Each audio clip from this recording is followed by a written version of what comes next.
السلام علیکم ورحمۃ اللہ وبرکاتہ۔ محترم بھائیوں، بزرگوں اور دوستوں، یہ ہمارا اصلاح معاشرہ کا 249واں سبق ہے۔ محترم بزرگوں، ہمارے پورے ملک میں بارش کی وجہ سے ہاہاکار مچا ہوا ہے۔ جموں کشمیر سے لے کر تو کیرلا تک پورا ملک فی الحال بارش کے اندر غرق آب ہے۔ اتر پردیش، بہار، دلی، گڑگاؤں، مدھیہ پردیش، مہاراشٹر، گجرات کے بھی مختلف علاقے، یہاں تک کہ بنگلور وغیرہ میں بھی گھروں کے اندر تک پانی گھس چکا ہے۔ کئی گاؤں دیہات ایسے ہیں جن کا تعلق شہروں سے ٹوٹ چکا ہے۔ آدھے پورے گاؤں پانی کے اندر غرق ہو چکے ہیں۔ کئی چھوٹے شہر ایسے ہیں جہاں پہ دکانیں وغیرہ پوری طرح سے پانی میں ڈوب چکی ہے۔ لوگوں کے لیے کھانے پینے کے مسائل پیدا ہو چکے ہیں۔ کئی گاؤں میں، کئی شہروں کے اندر پچھلے ایک ہفتے سے بجلی سپلائی بند ہے، جس کی وجہ سے ان کا تعلق باقی دنیا سے ٹوٹا ہوا ہے۔ اور سب سے بڑھ کر کل ہمارے مہاراشٹر کے اندر ایک حادثہ ایسا پیش آیا، رائے گڑھ ضلع میں مہاڑ کے قریب میں ایک پورا پل وہ پانی کے اندر بہہ کے چلا گیا۔ ایک ندی ہے، پورا پانی پہاڑوں کے اوپر سے وہ ندی میں پریشر کے ساتھ میں آتا ہے۔ رات کے اندھیرے میں 11:30 12 بجے کے ٹائم پہ ایک تو آسمان سے بارش برس رہی تھی، اوپر سے ندی کا جو پریشر تھا وہ اتنا بڑھ گیا کہ اس میں جو پل تھا وہ تقریباً انگریزوں کے زمانے کا پل تھا، وہ پورا پل پانی میں بہہ کے چلا گیا۔ اور پیچھے سے آنے والی جو گاڑیاں تھی، وہ نیشنل ہائی وے ہے، پورے اسپیڈ میں گاڑیاں اس کے اوپر آتی تھی اور وہ ون وے پل تھا۔ تو جو پیچھے سے آنے والی گاڑیاں تھیں ان کو پتہ ہی نہیں کہ پل بہہ چکا ہے۔ جیسی نارمل رفتار میں وہ آتے ہیں، وہ پوری رفتار کے اندر وہ آ کر وہ بھی پل کے اندر بہہ کے چلے گئے۔ اس میں تو کچھ گاڑیاں ایسی تھی کہ جب پل بہہ رہا تھا وہ آلریڈی پل کے اوپر تھے، جس میں گورنمنٹ کی 2 بسیں تھی، بہت سی کاریں تھی، بہت سی موٹر سائیکلیں تھی، اور ابھی تک ان کا پتہ نہیں چلا ہے، اور گاڑیوں کا کوئی شمار بھی نہیں ہے۔ کوئی کہہ رہا ہے کہ 25 سے 30 گاڑیاں ہوں گی، کوئی کہہ رہا ہے کہ اس سے بھی زیادہ ہوں گی، اس لیے کہ اندھیرا، اس کے اوپر کوئی بجلی نہیں، اور پیچھے سے آنے والے گاڑیوں کو پتہ ہی نہیں کہ سامنے کیا ہو رہا ہے۔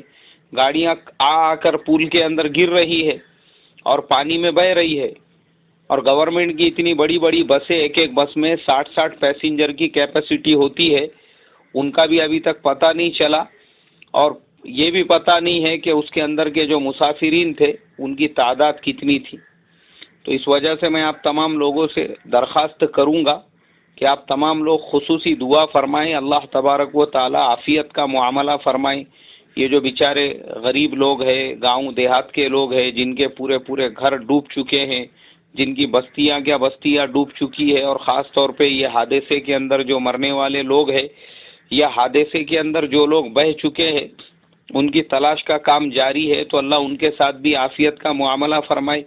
کم سے کم اگر پتہ چل جائے کہ بھائی لوگ زندہ ہیں یا وہ مر چکے ہیں، تو ان کے رشتہ داروں کو، ان کے گاؤں والوں کو، محلے بستی والوں کو ایک اطمینان ہوگا، کیونکہ پچھلے کل سے جو ہے وہاں پہ ان کو تلاش کرنے کا کام NDRF اور آرمی کے لوگوں کی طرف سے جاری ہے، مگر کچھ عطا پتہ چلا نہیں۔ صرف 2 لاشیں جو ہے وہ دور کسی گاؤں کے اندر جھاڑیوں میں اٹکی ہوئی ملی، مگر یہ بسوں کا، اس کے علاوہ جو گاڑیاں تھی اور دوسری جو کاریں وغیرہ تھی، ان کا کوئی پتہ نہیں چل رہا ہے، کیونکہ کنٹینیو طوفانی بارش جاری ہے، اور پھر پہاڑوں پہ جو پانی گر رہا ہے وہ بھی پوری رفتار سے آ رہا ہے، تو پانی کی رفتار کم ہونے کو تیار نہیں ہے۔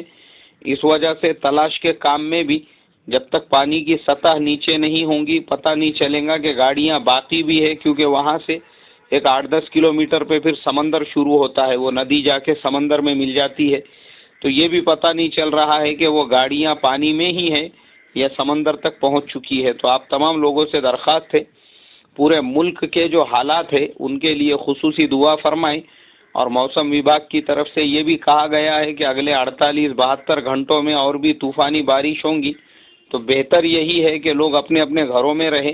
اور میری بھی آپ تمام لوگوں سے درخواست ہے کہ پوری زندگی تو ویسی ہماری کمانے میں ہی جا رہی ہے، دکان پہ بیٹھنے میں ہی جا رہی ہے. ہمارے ہندوستان کا تو یہی حال ہے کہ ہمارے یہاں پہ لوگ کام دھندے میں اور جاب اور کام کرنے میں اتنے مشغول، اتنے مصروف ہوتے ہیں کہ مشکل سے ایسا وقت ملتا ہے اپنے گھر میں اپنے اہل و عیال کے ساتھ، رشتہ داروں کے ساتھ میں بیٹھنے کا. ورنہ ہمارے یہاں پہ محنت مزدوری کے چکر میں اور دکانوں پہ بیٹھنے کے چکر میں انسان کب بچے سے بڑا ہوتا ہے اور بڑے سے جوان ہوتا ہے اور جوان سے بوڑھا ہوتا ہے، بیچارے کو پتہ بھی نہیں چلتا اور پوری زندگی اس کی ایسے ہی گزر جاتی ہے.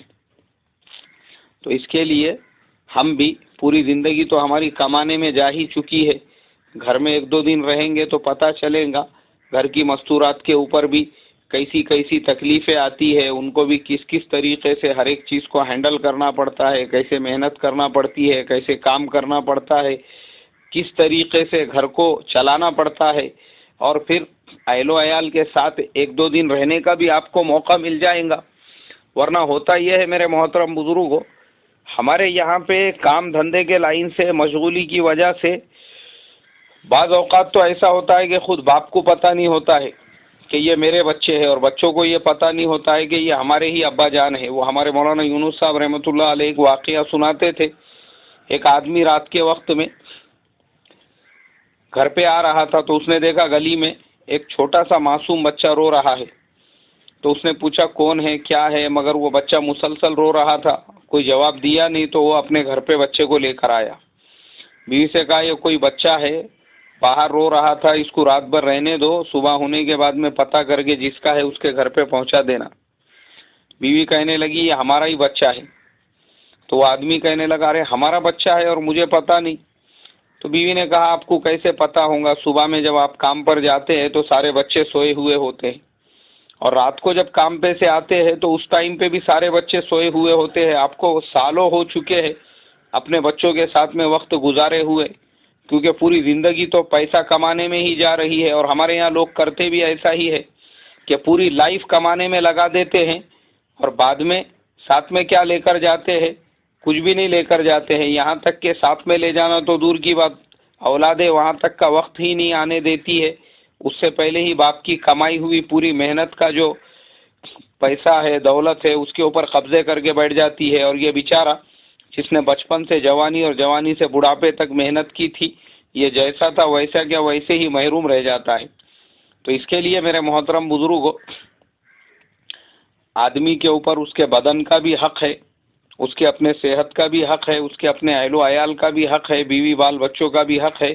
ہمارے پیارے نبی صلی اللہ علیہ وسلم روزانہ عصر کی نماز کے بعد میں اپنے تمام ازواج مطہرات سے ملاقات کیا کرتے تھے، گھر کے حالات وغیرہ دیکھا کرتے تھے. یہ آپ کا روزانہ کا معمول تھا، اور ہر ایک کے گھر پہ تھوڑی تھوڑی دیر تشریف فرما ہوتے تھے.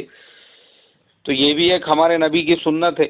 ہم یہ سمجھے کہ اللہ تبارک و تعالیٰ نے وہ سنت کے موقع ادا کرنے کا ہم کو موقع دیا ہے، ورنہ ایسے حادثے ہو رہے ہیں اتاولے پن کے اندر لوگ کہ کہاں میرے 2 دن کے دکان کا نقصان ہوگا. جو دکانوں پہ جا کے بیٹھ رہے ہیں، دکانوں کے اندر اندر تک پورا پانی بھر چکا ہے. اور جو یا ایسے حادثے پیش آ رہے ہیں روڈ بہنے کے، راستے بہنے کے، اور راستے کے اندر ہی گاڑیوں کے بہنے کے، تو اس وجہ سے ہم تھوڑا اطمینان کا معاملہ رکھیں. 1-2 دن جیسے موسم وبھاگ کی طرف سے کہا گیا ہے کہ اپنے گھروں میں ہی رہے تو وہ بہتر ہے. اور دوسرے وبائی بیماریاں پھیل رہی ہے، اس کے لیے بھی دعا کرے. کئی شہروں کے اندر سینکڑوں لوگ جو ہے وہ مر چکے ہیں ڈینگو سے، ملیریا سے، ڈائریا سے. تو پینے کا پانی وغیرہ بھی ہم اپنے گھر میں فلٹر کر کے، اگر اپنے گھر میں فلٹر ہے تو بہت اچھی بات ہے، اور اگر نہیں ہے تو اس کو آگ کے اوپر ابال کر استعمال کرے. اور دوسرے کسی کو بخار وغیرہ آتا ہے تو فوراً اسی ٹائم پہ ہم دواخانے کے اندر بتانے کی فکر کرے. اور اپنے گھروں کے اندر مچھر کی جو اگربتی ہوتی ہے وہ، یا پھر مچھر کا جو مشین آتی ہے وہ، اس کا کنٹینیو استعمال کرے جب تک کہ جو موسم ہے وہ اپنے کنٹرول میں نہیں آ جاتا. کیونکہ زیادہ تر یہ جو بیماریاں پھیلتی ہے ایسے حالات میں وہ مچھروں کی وجہ سے ہی پھیلتی ہے. اللہ نے اس کو ایک سبب بنایا ہوا ہے بیماری کے پھیلنے کا، ڈینگو ملیریا کا. تو ہم اپنی خود جان مال کی حفاظت کی خود فکر کرے. اللہ تبارک و تعالی مجھے آپ کو عمل کی توفیق عطا فرمائے، اور یہ بیچارے جو پانی وغیرہ میں پریشان ہیں ان کے حالات پہ رحم فرمائے، ان کے ساتھ میں اللہ تبارک و تعالی مدد و نصرت اور اعانت کا معاملہ فرمائے. السلام علیکم ورحمۃ اللہ وبرکاتہ.